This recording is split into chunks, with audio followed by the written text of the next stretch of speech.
bringing a Terry Pratchett story to life, you're just guaranteed joy, excitement, imagination, and beauty.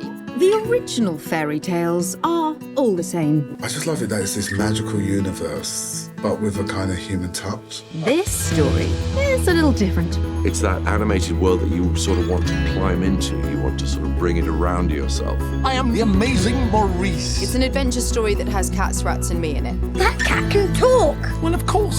It's a bit like Pied Piper, slightly twisted, with a bit more hot sauce and a bit of spice, with lots and lots and lots of rats. All right, go, go, go.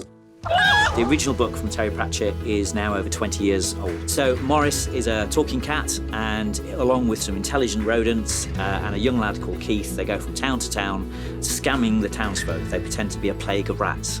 And then one day they arrive at the town called Bad Blintz, and they meet a young girl called Melissa, and that's where it all goes horribly wrong. Right, I'm off to get my adventure bag. We knew he is a ginger cat from the beginning, so Maurice was always red-haired.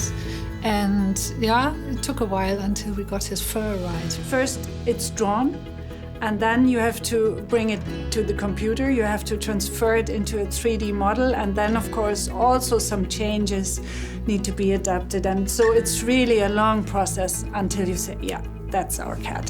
My role as character supervisor on The Amazing Maurice was to oversee the entire character department, and that involved taking the pre-production designs and concept art from 2D into 3D. So we took them into modelling, we did the look dev, the groom. We also rigged the characters ready for the animators to take in and bring them to life. The job of an animator is making the characters move and give them life. The director tells us what the character is supposed to do and think, and we are the ones who actually move them and hopefully satisfy the director's wish. First we do a blocking, which is a very rough animation to promote our vision of the shot to the directors. Once they have approved this, then we refine our animation.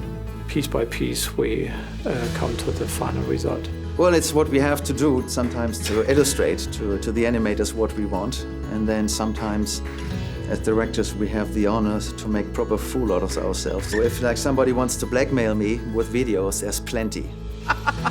Half the things they say about me are not true. People think it's about having the names. It isn't. It's actually about having a quality of acting that gives the animation team something to work with and something to embody and to literally to animate. And we had such lovely extremes, from Hugh's dry, sort of sardonic delivery to the menace of David Thewlis, to the sort of chirpy, plucky Amelia Clark, who's not going to let anything get in her way. Gemma Arterton playing Peaches with all the sort of innocence in the world is just so lovely. Arian Bakari as Darktan, the sort of military leader of the rats. David Tennant and his wisdom in playing Dangerous Beans. And all of those things you can hear in the voices, and that's why it's really important when you choose voices. When I started working on how to bring Keith to life, the first time that I've done an animated film, what I learned was that you have to really go over the top more than you would, hopefully, when you're acting in front of a camera. Kill a lot? That sounds bad. It was less about her timbre and more about the speed in which she talks. What? Who's to say a narrator can't also appear in the story she's telling? He's, strong, authoritative. So finding that voice, I was thinking, what would I do to find that voice? So I went for a real kind of gravelly, deeper voice to embody the character. Don't need a dead rat that just ate something, that made it dead. The overall design is just completely delicious. But from the moment that you leave that world and you leave the narrator's world and you enter the actual world of Maurice and the rats, I just find the look of it, the design of it, just mesmerizing. There's a message and there's heart, and it's fabulous. Go and have a look.